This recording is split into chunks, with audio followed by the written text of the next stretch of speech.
Tech Yeah Podcast. Yeah, there you go. Okay. That's the stuff. Happy episode 25? 24? Episode 25. 25. Tech Yeah. In the house. Hello, everybody. Welcome to Tech Yeah. We are back in the Tech Yeah Studio 1B, Yeah, we're in Studio 1B today. if you will. We've got a packed show filled with some very juicy tech news, including some super juicy. some social media disasters. And some actual disasters. Yeah. It's a very disaster. We're going for the clicks on this one. This is stay tuned for some disaster talk. Yeah, the title's going to be stay tuned for you'll never believe what happened. Every story is a disaster. We have no positive stories today. That's kind of the news, though. That's not really true. Well, there's no local firefighter saved a kitten. It's Well, I company. guess I'll throw that story out. Ruin the headline. Bill, before we get into these stories, how you doing, buddy? How's your week? I know we just talked. Yeah, on the we after haven't show. really had much of a week, but it's been okay, I guess. I'm trying to think of some non-airplane-y kind of stuff happening. Got my little car fixed, so it should be done today. So now that the weather's turning, we'll have the little buddy to be It's able... rare that people speak so condescendingly about their own car. Why? I love my car. Got my I- little car fixed. My little buddy. Yeah, it is actually a little car. It's my a small... car's little too, but it's My very car is masculine smaller and than your strong. car. Yeah, it is. Actually, it's funny. People think my car is so small, but the reality is when I park next to other cars, it's a very average sized car. Yeah. You know Yeah. what I mean? Like it's the size of most Yeah, my compacts car was designed in the 50s, so it's freaking tiny. by an Italian guy. By little Italian dudes. Yeah, tiny dude. He's making Tiny wooden little- wooden yeah. shoes and shit. Yeah.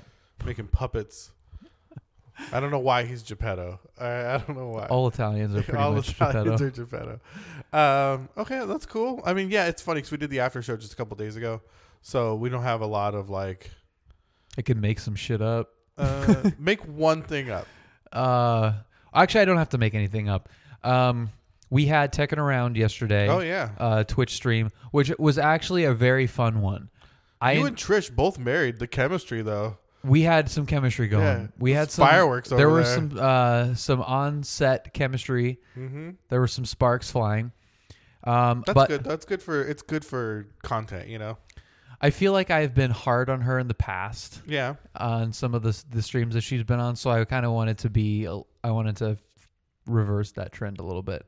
And we had some common ground. We found some common ground naturally, and I think that helped the chemistry. Yeah, I think it was good because we all kind of loosened up and we kind of got vibing. I think Yeah. all of us Yeah. because we haven't really had a lot of chance to like just vibe with Trish and JC. Right. Not JC at all yet, but Yeah. having Trish in there, especially without JC, right? We kind of got the vibe and it was pretty fun. Yeah, it was fun. Yeah. But so we were watching the Aladdin trailer Yeah. during that episode, and it was very hard. There's been a number of times where we've watched a trailer there that I hadn't seen yet, and it's almost impossible to pay attention to that, and everyone's talking and Mike's stopping it every 2 seconds. Like, look at He that. stops everything Look at so that. much. Look at that. Like, just let it play, Let dude. it play. I don't know why he always stops everything over and over and over I again. want to see it. Like, let it run through once Yeah. and then go back, and then let's look at some stuff. So I ended up watching the trailer again for the live action Aladdin movie, and I stand by it, if not even more convinced that I think this is going to be a super fun movie. I think it's going to be really bad. I think it's going to be really fun. The only good part of the trailer is when the genie punches the guy and he's like, "Welcome to Earth." I like that part. I think that's a different movie. What? I think you have that confused with something else. No, I'm pretty sure that was Aladdin. I mean, it was. I do remember it being in the desert. Welcome to Earth. Yeah, in the desert, right? Yeah. Yeah. Yeah. And he pulls Aladdin out. And he's, Well, we'll do some research on that. But I think you might be mistaken. We'll have to fact check. But the genie song, "Friend Like Me," we kind of knocked it for being like the rap version of that song, and at least in the trailer, and all this is subject to change because it was the first trailer. It sounded like it was a remastered version of the exact same instruments, the instrumental portion. which sounds really, really good. And then there's just kind of like some Will Smith hip hop version of that. And listening to it clear, I am not as mad about it as I was before. I think that this adaptation where it's not going to be like, here's a real gritty, real life Aladdin. It's like, here's a live action cartoon shot version. That's what I don't Aladdin. like about it. I don't expect it to be gritty. I don't like that it's literally the cartoon in live action, right? Like, the genie doesn't need to be like super blue. Like, their costumes don't need to be like these like on the nose characters of costumes. Like, I get it. That's fine. Like, I can see how some people might be into that. For me, it's just like, if you're just gonna do the cartoon live action, then let's just watch I like the cartoon. So do I, and I see where you're coming from. But here's how I feel about it. There is a part of me that just likes recreating things in a certain way. Like, I've always been the one that like I will not trace, but like I don't really do well with, I'm going to draw something and just draw some creative thing. You like to copy. I like to look at something and like make like I'll draw X-Men cards, like Marvel cards, and do, like just recreate that. Or I'll, like I like sampled music if someone redoes the song in like an interesting way with a different instrument or something, or like, the piano version of a Dr. Dre song or something. So I kind of, and like the simulation stuff too, it's recreating the real world stuff and be like, oh, hey, look how cool this looks. This is the real world version of that, or this is the simulator version of this, which I actually did in a stream last night. I had a side-by-side of X-Plane with my GoPro footage, and it looks cool. So I enjoy the recreation, like the art within the recreation. That being said, it would also be cool to have like a reimagined gritty version. Like, if this story was to play out in the real world, what would it look and sound like? Yeah, I don't even need it to be grit. Like, yeah, and gritty is like gritty's the wrong word. A little more realism based. Like for The Lion King, for example, like what we're gonna get is a CGI, real kind of grass version of The Lion King. And there's nothing wrong with that. Timon and Pumbaa are going to talk, and it's going to be great. Oh, sorry. And it's, it's going to be just a version of the cartoon. What would be also interesting to me is like, here's an actual real life representation of this story with animals that don't talk, with, like this lion befriends a meerkat and a hog, and they just kind of like eat bugs, and there's no like anamorphization of the animal, Mm-hmm. like there'd be something cool in that aspect. Like, this is a real life playing out if Hamlet happened to happen with actual African animals. What would the story of... Yeah, but like what you just said there, and I don't want to get too deep on this, like the Disney rabbit hole, but The Lion King being their cartoon interpretation of Hamlet, you know what I mean, is like the interesting reimagining. You know what I mean? Like to me, that's kind of what I would say, like what they should do with Aladdin. Like, don't make Hamlet animated, and don't make Aladdin live action.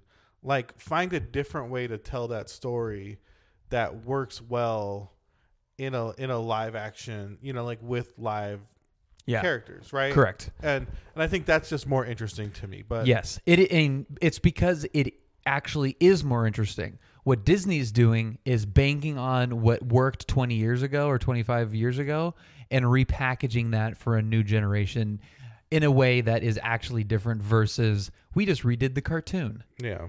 That's all they're doing. Is it just an excuse to restart all of the merchandising machine? Cash grab. That's Aladdin. Which isn't as interesting, but it'll be equally enjoyable, I think. I don't know. In a different Beauty way. and the Beast sucked, but... How was your week, Tony? Moving on. I watched this Aladdin trailer yesterday. No, my week's been pretty good. Just like you, I was also on the after show. So, we just kind of talked. But my week's been really good. What have I been doing this week? I feel like I've been really busy this week. I've been sleeping a lot. You took a day off. What did I do on Monday? You took a knee. Oh, I went to the doctor's on Monday. Dope. Yeah, it was great. Dope. No, that's my sleep study analysis. Oh yeah, how is that going? Supposedly I'm dying at night in my Yeah. sleep. So I'm supposed to go to the Valley on next Tuesday and pick up a face machine. You going CPAP? Yeah, I'm not excited about it, but even like looking at the study and how I felt using it when I slept, I probably should be on one, right? Like I think they said it was 91 times an hour I stopped breathing in my sleep. Yeah. Dude. Yeah. I basically, when I look at it, I wake up like every few minutes. Jesus, dude. Yeah, it's pretty bad. Like my brain wakes up every few minutes. I don't notice, but my brain, I kind of fall asleep and then just wake up, and fall asleep and just wake up, and fall asleep and wake up. So We're out of air. yeah, seriously. So that should be good. We'll see how it goes. I've read a lot of scary things about not CPAPs themselves, but insurance companies and CPAPs and how they kind of monitor your sleep externally and, like send usage statistics back to the insurance company to make sure you're using it enough and that, they'll like stop payment if you don't, and like just like scummy insurance company things. But, that's insurance companies for you. And they make you rent to own, which For more insurance talk, go to episode 23. yeah, and they make you rent to own. So like I'm on this rental agreement for 10 months or whatever. Yeah. I don't pay anything. Like insurance covers it, which is great. But like if I change jobs or get, like they're offering us a different insurance plan in 6 months or in June or something. Like I can't change. Right. Because then I'd have to like reapply for that, right? And they might not take the study I did before because that was covered up the other. Right. So it's like, oh, this is kind of crummy. But the good news is I looked online like after reading all this, and it's like worst comes to worst, if they give you a hard time, you return the machine, and you could buy one for $400. That's not too bad. No. Yeah. Like I think I'm gonna buy a travel one anyway. I've seen some like small ones that probably aren't as good, but they'll work for a night or two. Yeah.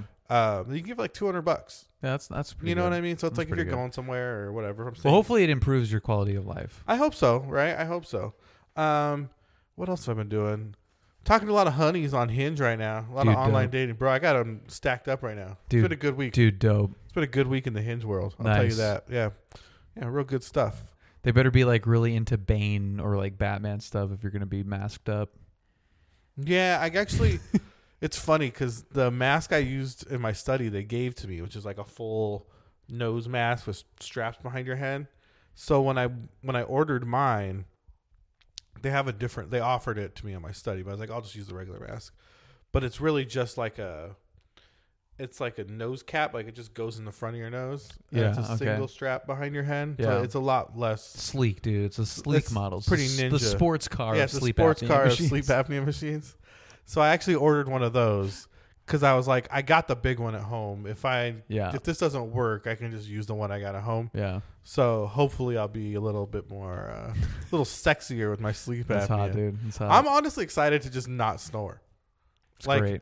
my whole life, I've since my early 20s, I've snored. I wake up with sore throats and dry throats and just like constantly, right? And like, so I'm just excited to like not mouth breathe all night and like, you know what I mean? Like it's funny. Like even I have a roommate, he has a daughter. She's like 4 and like she makes fun of me for snoring, you know what I mean? Like, Tony, you loud. yeah. And they call me like a bear. I had nose surgery and they like basically put huge tampons in your nose to stop the bleeding. And that was some of the worst pain ever. Yeah. But I couldn't sleep. Like it was like every 20 minutes I would wake up gasping for air because my mouth got so dry from breathing through my mouth.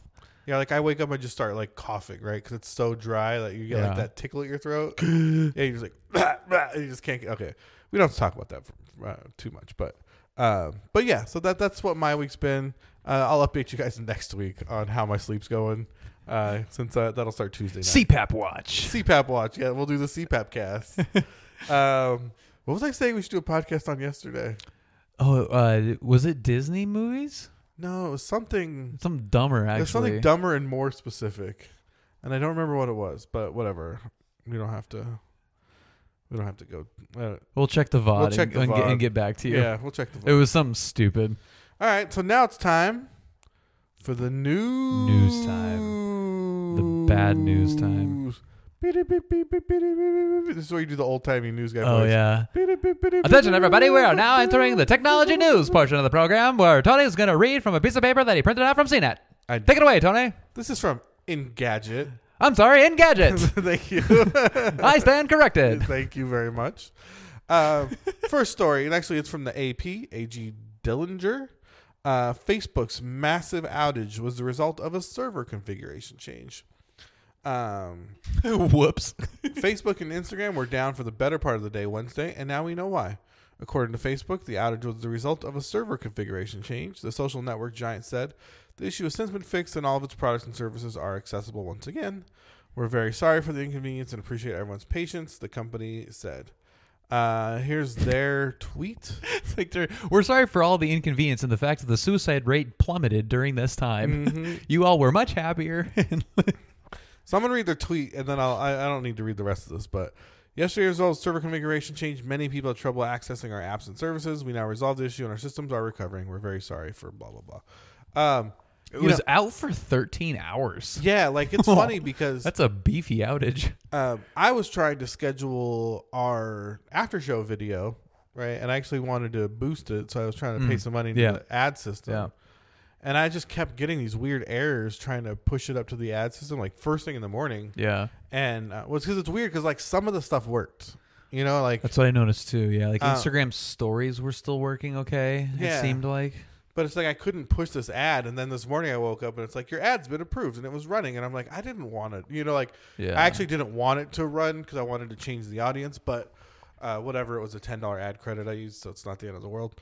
But yeah, it was a real mess trying to get stuff running. YouTube was down the night before, which really was not good for me because I had like planned on watching certain things that night, so I was really getting frustrated. Like it was kind of working on my PS4 app, it wasn't working on the phone, and I was, it got to the point where I went, you know what? Let me check online.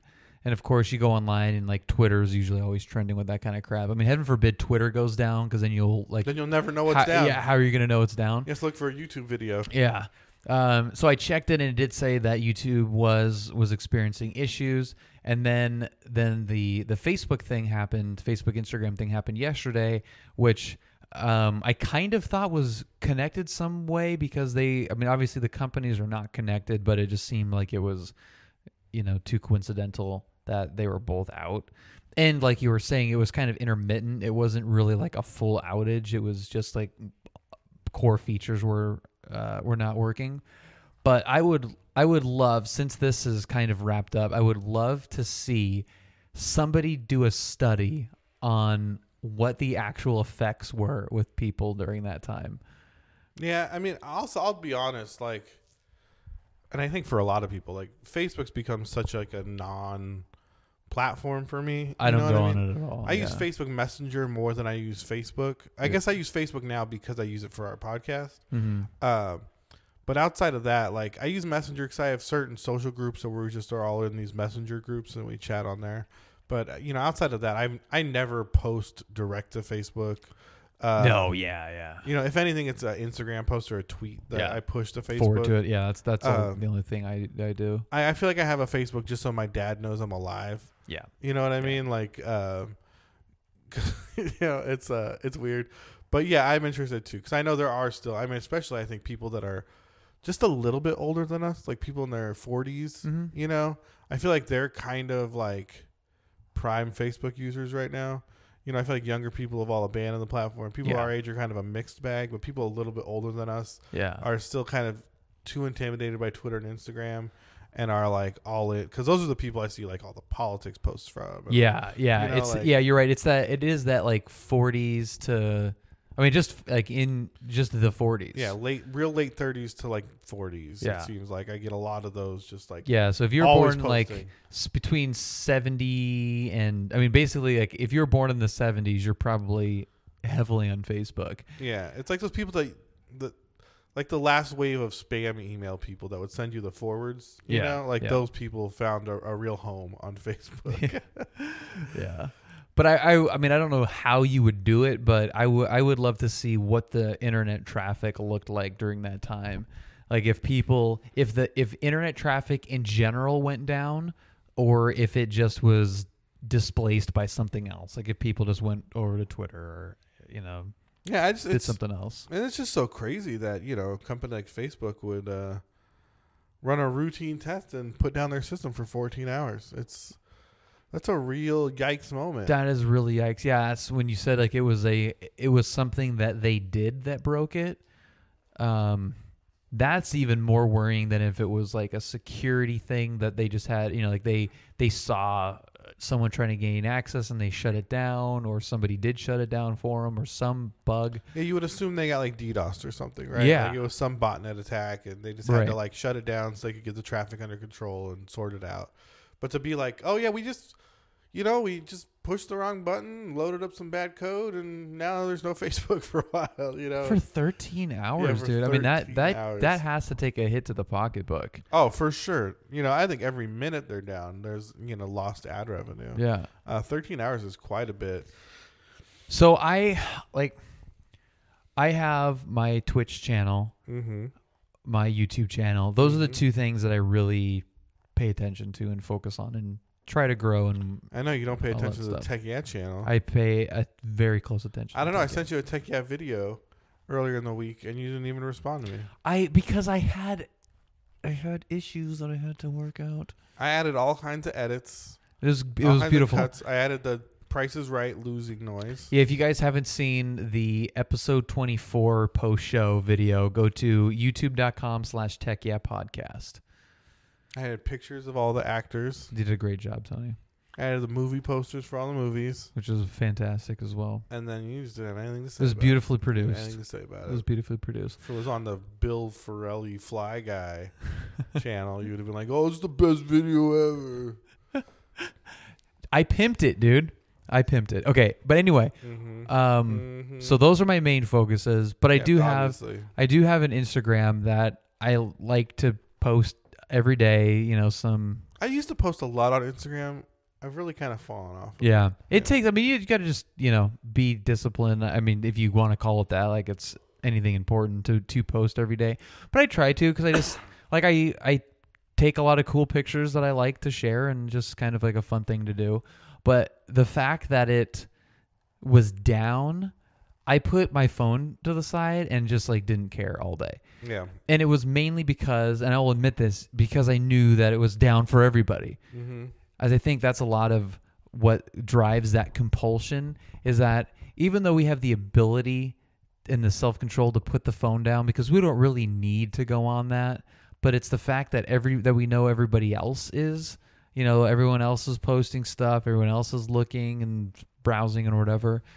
So it's that, super obnoxious FOMO, fear of missing out. Yeah. That I realize kind of really drives my somewhat compulsive nature of wanting to post there and wanting to check it and stuff. Well, we want that social validation. You know what I mean?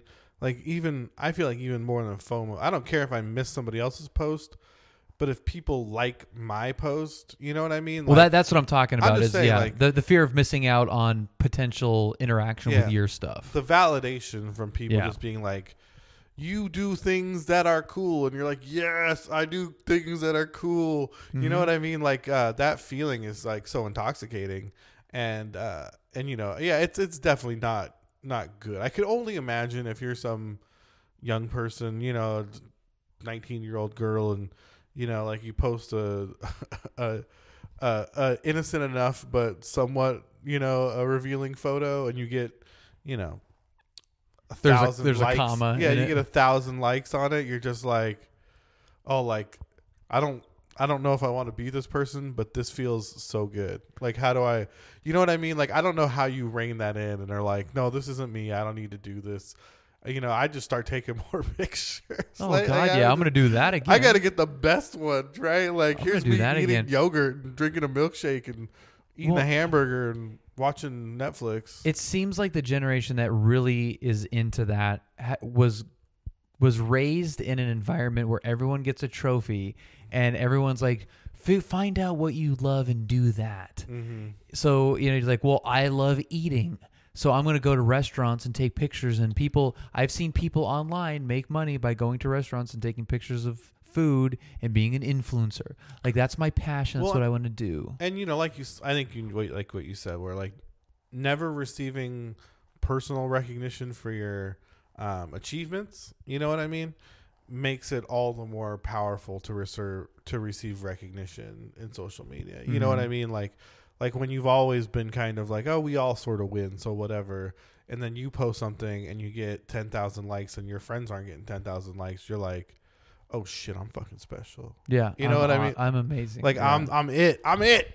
But yeah, like, I just think this Facebook outage is just, it's crazy. And this isn't really like a commentary on the nature of social media or anything, but just business wise, it's just an insane thing. I mean, even our social team was having such an issue. Yeah. Not the Tech Yeah social team, though. Right. the Tech Yeah social media team. Actually, I am the Tech Yeah social team, and I was having issues with it, but other social teams as well. It's funny because you said YouTube was down. Like, I was having trouble uploading the night before, too. Yeah. That was really pissing me off. Yeah, I worked really hard on the video. That was really pissing me off. And that's the difference between like Instagram. Like, Instagram doesn't owe me anything as far as I'm concerned.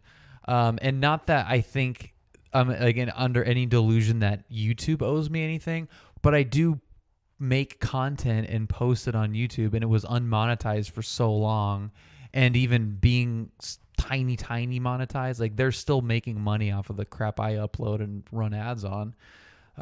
So there was like that extra little, dude, I upload crap to you all the time, like, and I want to watch this video. Yeah. And it was my own video that I wanted to show Julia, like, I help you build this platform. Yeah. Like, be there, Right. And I know that it sounds ridiculous that I would, think that I helped build YouTube, but it's like the collective, community. That was really annoying. All right, we're going to get into a fast one next. Like, if Netflix was down, like, imagine if Netflix went down. You'd be so freaking pissed. I would lose my fucking mind. Freaking be pissed, dude. I would especially like, so there's this show I watch. I guess I'll talk about this real quick because I feel like people should watch the show. It's called Terrace House, and it's a Japanese reality show. Like, it's like The Real World, but for Japan. So it's 3 guys and 3 girls. They put them in a house with a car, and they just like watch them, and it's incredible. It's the best show ever. And if you want to watch it, watch the first one on Netflix. It's called Boys and Girls in the City. They're all in Tokyo. It's super good. But it's super good because they're so not like us. You know what I mean? Like, they're so like passive and like kind of passive aggressive about things, but like also like they just say things that like we would never, it's so very different. And in that way it is intriguing and interesting, like the way they handle relationships, the way they approach each other, the way they like handle their friendships while pursuing, the same girls or multiple, it's all so different and so crazy. The way they treat each other based on age.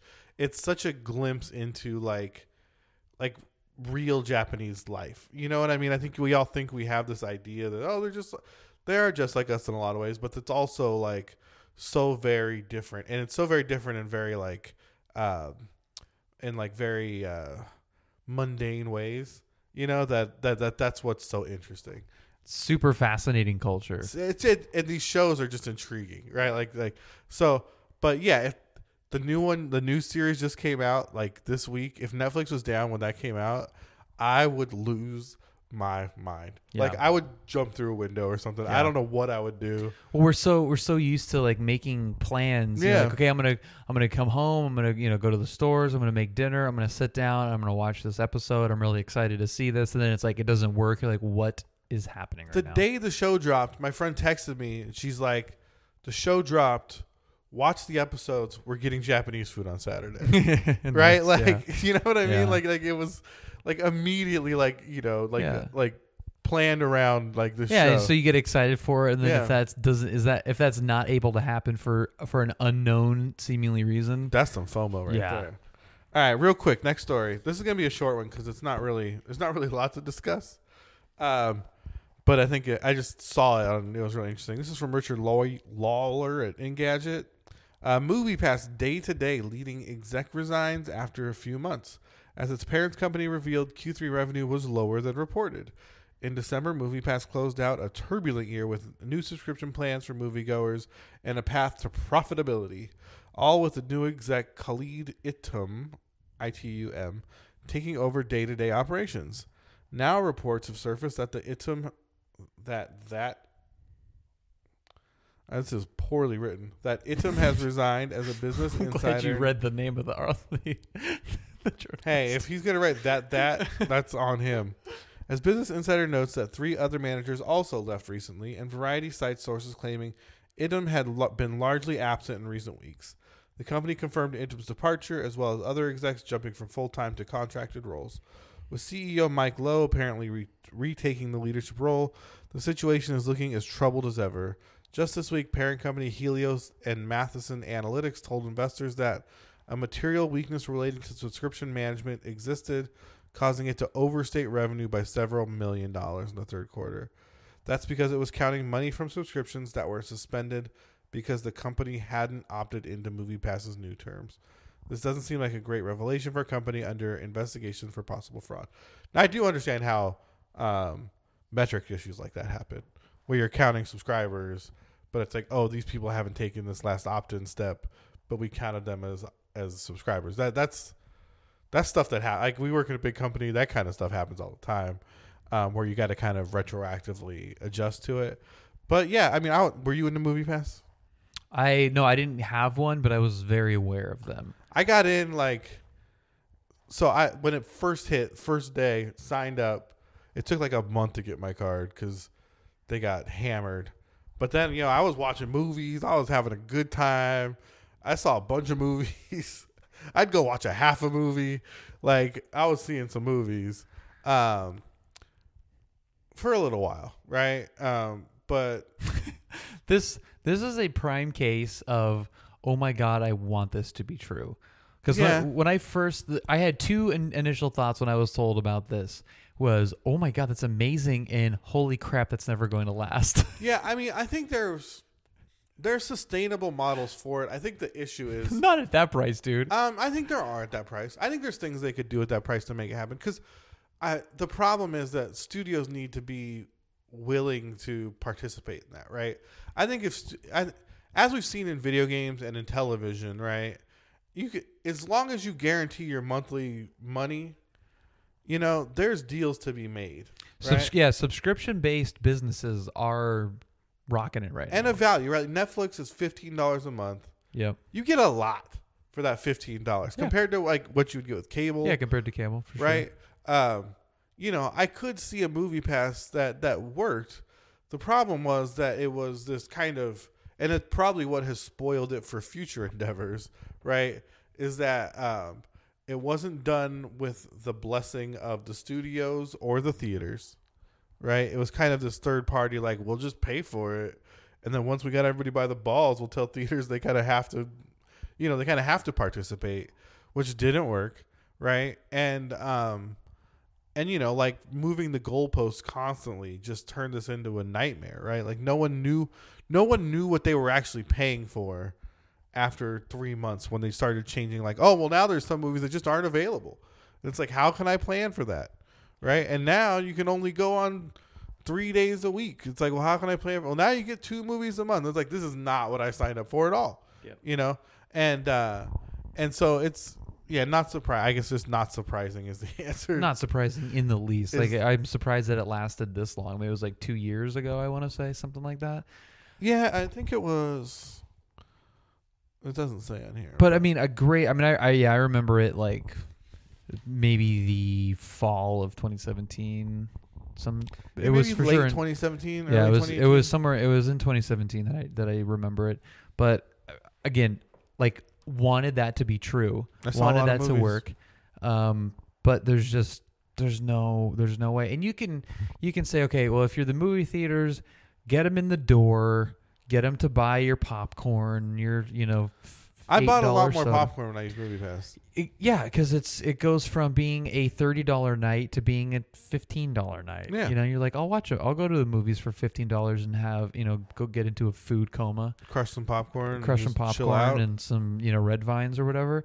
Like I totally get that. I mean, whenever I get free movie tickets or free whatever, you're just like, well, the tickets are paid for. Like Let's let's get just some let's nachos. just go nuts. Because it is so expensive. Love me some nachos. Yeah, that nice cheese. Mm. But from the movie studio standpoint, I really don't know where their benefit comes in most cases. I think companies like Disney, where they have such hardcore merchandise tie-in deals, where I don't know. In some cases, maybe the majority of revenue comes from. I feel like there's only one franchise that sells tickets in a way, right? That MoviePass wouldn't benefit them, right? Like Marvel movies.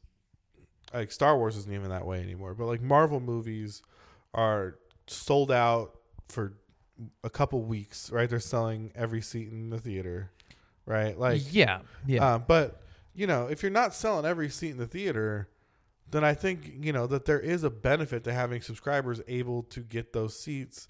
That's what I mean. I think that there's a profitable way to do it, but I think that the way MoviePass did it never had a chance to be profitable and put them in a place where they could not negotiate with studios and theaters in a way to make a profitability, right? If you told people MoviePass, $10 a month, and 5 minutes before a film, you can book, you know what I mean? Mm-hmm. So you're filling those onesie twosies at the end. Yeah. Right? Like, I think that like makes, a standby ticket like, almost. almost like a standby ticket, right? It's not the best plan, but I would do it as a single guy who's got a theater 2 blocks from his house. Yeah. You know what I mean? I could see myself just like going to get some lunch and seeing if something's starting right now. Right. You know what I mean? Or, like if you're a couple and you're just like, let's just go to the mall. It's Saturday, and you just kind of cruise the mall and then see when a movie you can get into is starting. Yeah. Or a movie isn't going to sell out. Yeah. Right? You just kind of preemptively like, well, let's wait until we get the notification that there's 8 or like, seats left or whatever. This movie's 3 weeks old. It's not gonna. It's a Tuesday at 4 o'clock. It's not going to sell out. So let's get some lunch and we'll go see it because we can just buy them the tickets beforehand. Yeah, I think there's some definite technological tweaking to that whole movie theater model to help get people into the theater. Yeah, the model was bad. The idea that we'll just pay for it until we've got all the market share and then we'll show them who's boss was not. Well, I'm talking about just movies in general. Oh, just like having a movie in the theater at $12 and having it run for 6 weeks, and then it's like there's no scaling, there's no fluctuation, there's no like, hey, this movie came out and it ends up being really bad, so we're going to lower the price like a stock. Yeah. Like, hey, the Marvel movie is $20. Like work on supply and demand. And there's no real way to like get whales in. You know what I mean? I think that like as we've seen with like digital purchasing models, like having a way for like real premium experiences. Like there's the ArcLight and there's like iPix and stuff, but that's not studio money. No, everybody gets that, but everyone in that theater gets the same experience. Yeah, but everyone in the theater gets the same experience. Yeah, you're not big dogging anyone. Yeah, there's no way to big dog, right? And I think that having one person that pays more money than everyone in the theater combined, right? Like it creates a revenue stream and it also is like so desirable that it's like, like you said, you could having cheap seats and expensive seats. Yeah, always seems to be a desire better than this this kind of it's all the same economic system that we have in movies. Well, because you can have. I mean, it depends on what time you get to the theater too. Mm-hmm. You can get to the theater early and sit, in the perfect spot. If you get to it late, you won't have a good seat. Mm-hmm. And which is the more luxurious method of getting to a theater? It's getting there like right before the movie starts, strolling in, sitting down, and watching the movie. Yeah, skipping the previews. Yeah, just like or just like not having to worry about it.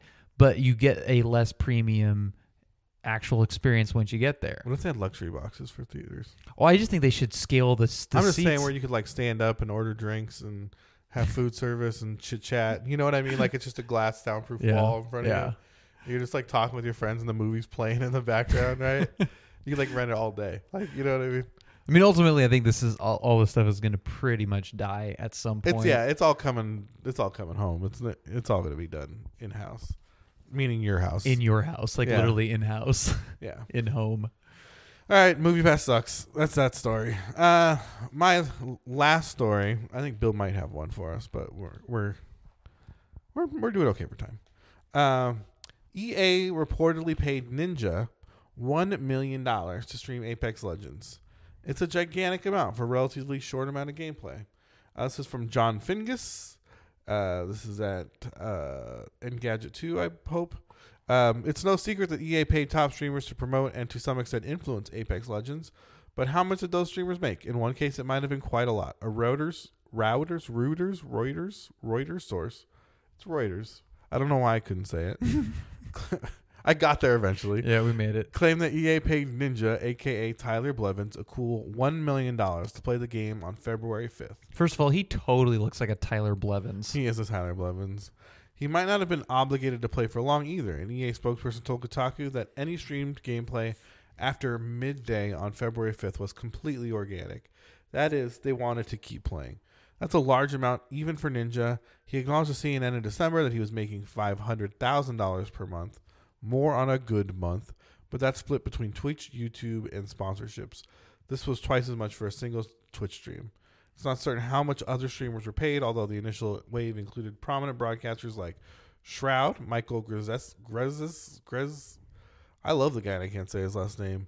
Myth and Myth. I'll just say their streamer names. Yeah, that's fine. All right. Respawn's Drew McCoy hasn't been shy about the goal. He told Reuters in an interview that the team wanted a day where you couldn't escape Apex if you cared about games.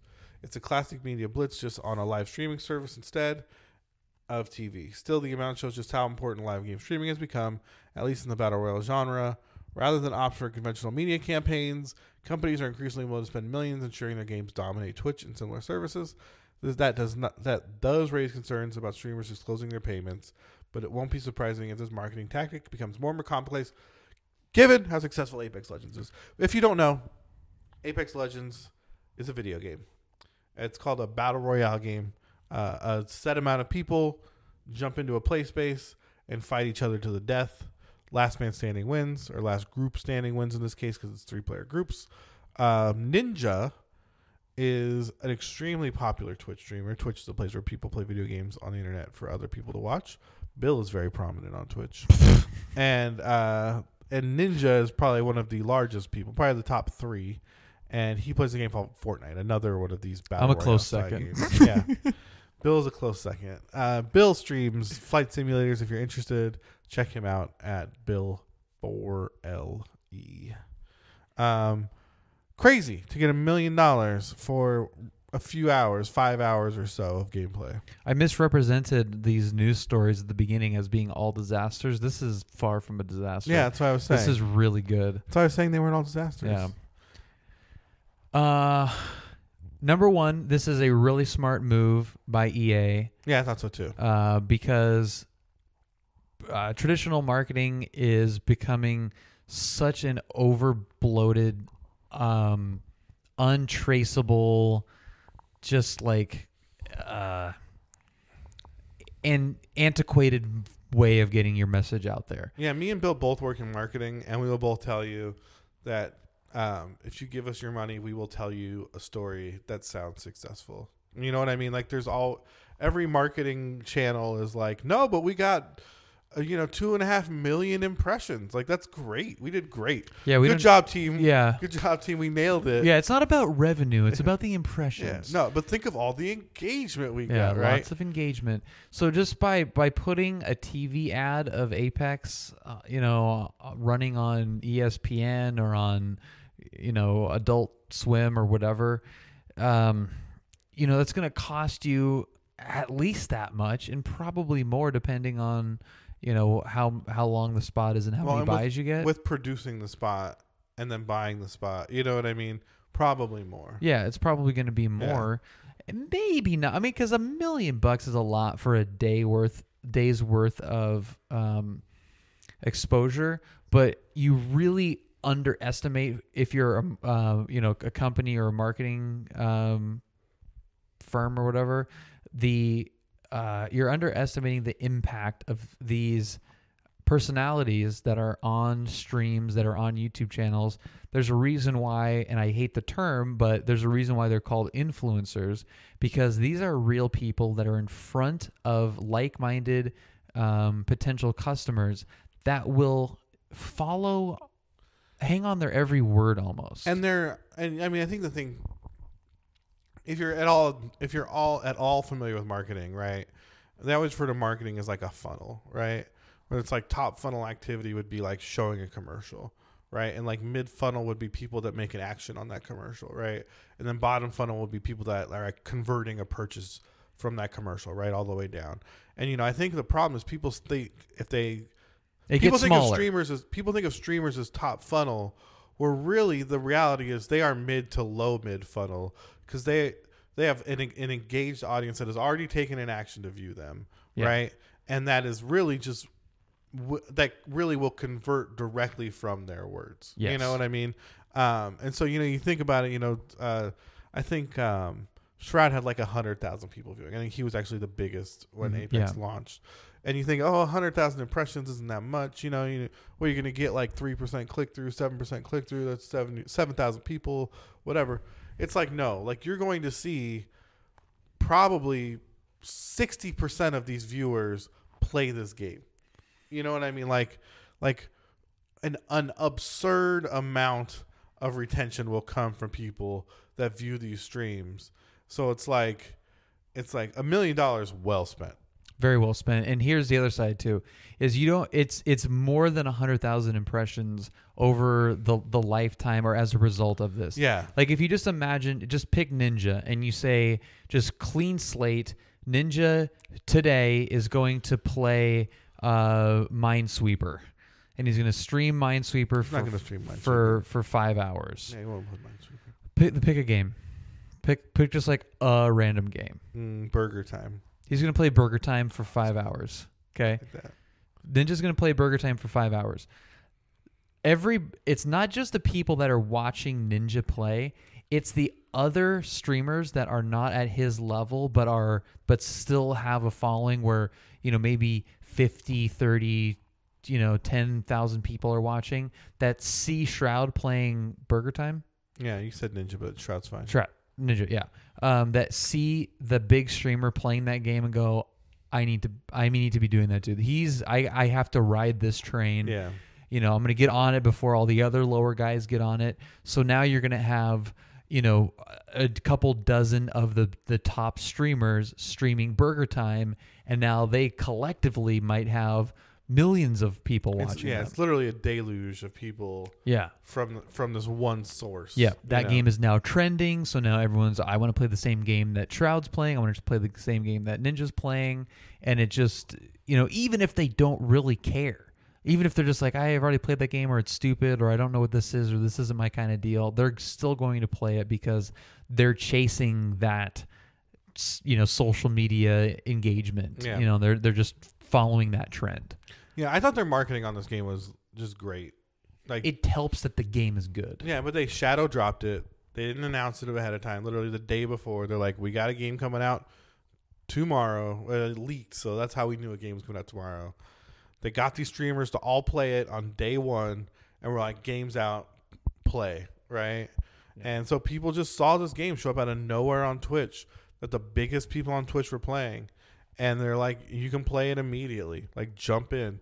And, I mean, that's just, like, an amazing recipe for massive day one conversion. Big right? time. Like, just to make a run at it. And talk about the fear of missing out. I mean, you have all those customers going like, oh, my God, what is this? How have I not known about this?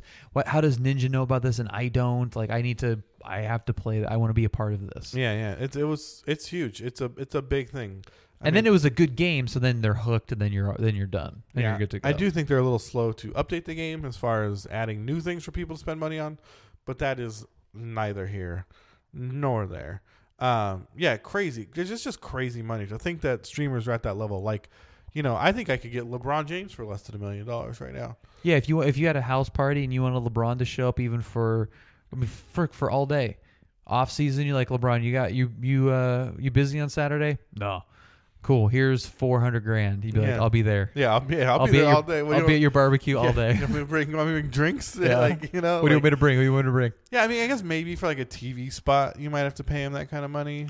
If there's a sponsorship Yeah. deal involved, which we don't know, like what other things were built into that $1 million. It could have been, we want you to stream for this one day, but we also want you to wear this T-shirt at this event. We also want you who to knows? There's some other tie-ins probably. Yeah, or like a print ad, or a maybe he had to take photos for an online ad somewhere. Something. Yeah, who knows? But There it wasn't just, we'll give you $1 million and all you have to do is play this game for a couple hours. you don't know that. But You don't know it's that. possible. It's very possible. Crazy nonetheless. Crazy money. All right, Bill, you got a story? Yeah, if we got time for it. We might. We're tight, but let's see what you Okay, got. this is from the actual news. So Okay. a lot of you have probably heard about the 737 MAX Is this an airplane story? crash. This is an airplane story. I don't think we got time. This is a big story. I know, but okay, fine.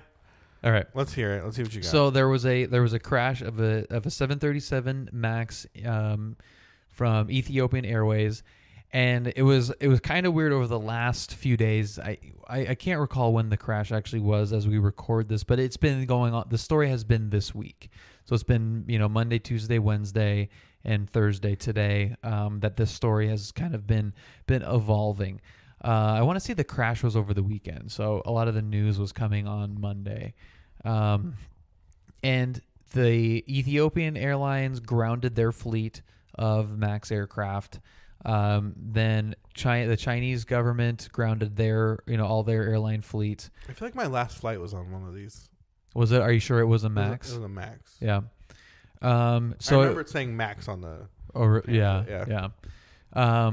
And there's two versions. There's a MAX 7 and a MAX 8, and we won't get into the differences there. Please.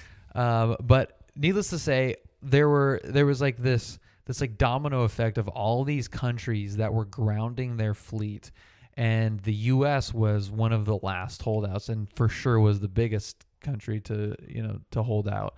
And there's a lot of parts of the story, and we don't have to get into all the different angles of this. The Boeing lobbied a bunch of money to the FAA to have, certain restrictions, and it was just kind of like there was a lot of lobbying. Which let me ask you a question. How about that? Yeah. What happened? I mean, from what I read, Yeah. I read one story about This was kind of where I was going. and there was some kind of like duplicate flight path thing. I mean, was it like a pathing thing, or something where planes were too close to each other? No. I mean, no. It said that there were, I don't know, there was similar flight data. I don't know. Yes, that came out today. So what? The political, and it's not really political in the traditional sense. It's more like Boeing is lobbying, and the FAA is part of the U.S. government, and they're the ones that certified the aircraft, so they know it, and they're kind of they were the initial certificates of the aircraft. We being said it's okay, so it's okay. Yeah, being airworthy. So they're a little bit slower to say we made a mistake of certifying this airplane. So what they found today is, and this was a part of why the FAA was slow in grounding the aircraft, because they didn't yet have a handle on the similarities or differences between the two crashes. So the first crash happened 5 months ago or whatever, and they have since found out what the cause of that was, and that it was a slight bug in the autopilot. And then this crash happened, and they weren't yet certain that the crashes were linked in any way. It could have been a completely separate thing. It's like coincidence does it's like exist. like Major League Baseball, you can have a no-hitter in back-to-back days and never again for 5 years. It's just like a statistical abnormality and whatever. So when they got the GPS flight data back from this recent Ethiopian crash, they saw the similarities in the actual attitude of the airplane, that they had a realist or a reasonable expectation that the crashes were similar enough to be from the same cause. So what Boeing is doing is they're updating the software as part of the flight deck. Mm-hmm. This could take months. It could take up to 6 months, actually. So it's a very complicated system, as you can imagine. It's not just, oh, you just tweak this value here and we're good to go. That value is going to impact a bunch of other systems, and there's backups on backups on backups on all of this. Yeah, stuff. and I'm assuming that these are curves that they have worked out over long periods of time. So adjusting those curves it's based on aerodynamics. Yeah, they're and stuff, starting so, from scratch on things that they've long held true for such a long time. Yeah. So what the issue is a bug in the angle of attack sensor that is slaved to the autopilot pitch correction. So the angle of attack. And this has been, it's funny when you're like into a industry or a hobby or something, and then the general news picks it up, and you're just like, oh no, that's like, it's just like nails on a chalkboard how they like say things, they're just like hopeless. Everyone's falling asleep. We got to move along. Yeah. Okay. So I'm falling. So the angle of attack isn't necessarily where the nose is pointing. It's largely dependent on that. Like it ends up being where the nose is pointing, but it's actually the angle that the air is hitting the wing. So you could have an angle of attack that's out of whack, but the nose being parallel to the ground. Mm-hmm. Theoretically, it's really just where the air is hitting the wing. So there was a bug in that sensor that gauges the angle of attack, not gauges where the nose is pointing, but the angle of attack, which is again the direction that the air is flowing. And that thought the angle of attack was too high. Mm-hmm. So it tried to adjust the angle of attack, which pitches the nose down. And in what they wanted it to do, obviously, is fly with a safe angle of attack. The bug caused the nose to pitch down into the ground. You just lose altitude. And the pilots were fighting that correction. And because it was a redundant safety feature, like a lane departure assist kind of thing, where it's like if Mercedes, just to pick a manufacturer, said, okay, we are not letting you change lanes by yourself unless you have the directional on. So let's say there's a bug in the directional, so you have the directional on, but it's still not letting you go, and you have to change lanes to miss hitting that car. Mm-hmm. And you're just like stuck fighting this autopilot, and you ram into the car. Yeah. That's essentially what's happening. So the plane thinks it's at an attitude that is going to stall and is trying to correct that attitude, and it's just correcting it into the ground. That was helpful, but also painfully boring. It can be painfully boring, but it is basically the plane thinks it's pointing up, but it's not. So it auto adjusts its point down. Yeah, it thinks that it's going to stop flying, but it's not. Yeah, it makes it point down to go faster to get more. Yeah, and that is one issue. The other issue is that it's not allowing the pilots to intervene fully to fix the plane. So. The Boeing stock has plummeted over the last couple of days, as you can imagine. I think it probably won't take 6 months to come up with a fix for this, because it is a new aircraft. Not a lot of fleets are relying too heavily on that one plane, mm-hmm. So it's really not going to ground too many flights and have that big of an impact as if it was like the standard 737. Where like Southwest Airlines is now grounded or something. Mm-hmm. So there's some silver lining in that respect, but it is always really, really terrible when any plane crashes and if there's any loss of life. So it's very sad, very tragic. It's serious stuff, but there is technological and a good pieces time behind it. Good time to invest in Boeing in a few months when they start to rebound. I'm looking at them to bottom out. I'm hoping that some more bad news comes back so I can buy it at like $250. I know. I mean, that's definitely a stock that's going to bounce back. Oh, I mean, hell yeah. they're so ingrained in Hell transportation. Yeah. But okay, thank you for that story. Hopefully, welcome. people are still awake and didn't fall asleep in their car and lose their angle of attack. If you enjoyed our show, send us an email. TechYeahPodcast@gmail.com. We're on Twitter. We're on Facebook. Tech Yeah Podcast. We're on YouTube with sweet ass after shows. Dude, some sweet ass after shows. Tech Yeah Podcast. Come check us out. Thank you guys for listening. We appreciate it. We love all of you so very much. All right. Thanks. I'm out. Love you, PYTs. Peace out. TYPs. TYPs. TYPs. Tech Love Yeah you, people. love you, TYPs. Yeah, love you guys. Bye. Bye.